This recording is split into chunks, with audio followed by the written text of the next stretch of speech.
Do not fear.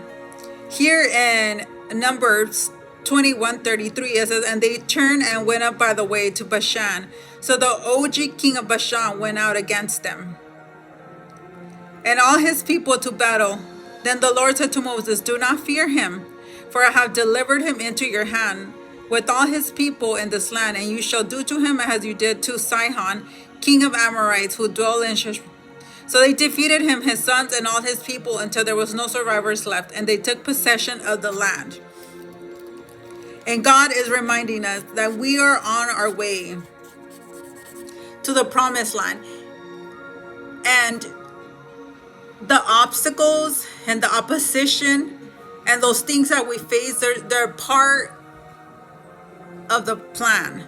They're part of the stairs. They're part of the stepping stools. They're part of us for God that gets the glory. When we look back, we look back through our life and all the things that God has brought us through, all the obstacles, all the things that God removed and destroyed, and we didn't even have to do anything about it. Amen. I remember I used to work with this girl, and she gave me a really hard time on the job.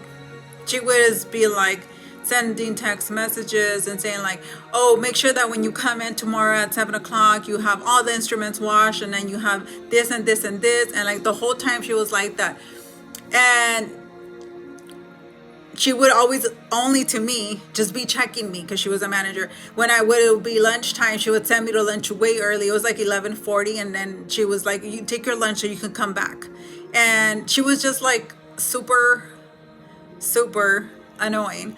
And I didn't do anything. I didn't say anything.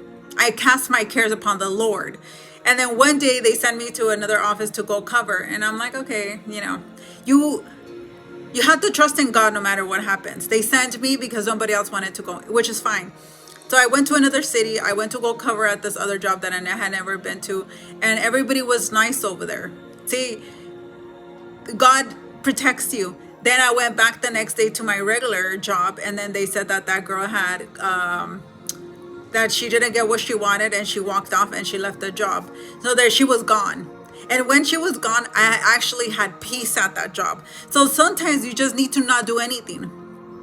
You just need to trust the Lord. The Lord will remove your enemies. And then sometimes you wonder, why did I have to go through that? Because so you can look back and see all the things that God has done for you. I didn't have to do anything. I just had to be still. And God will remove your enemies from you. Amen.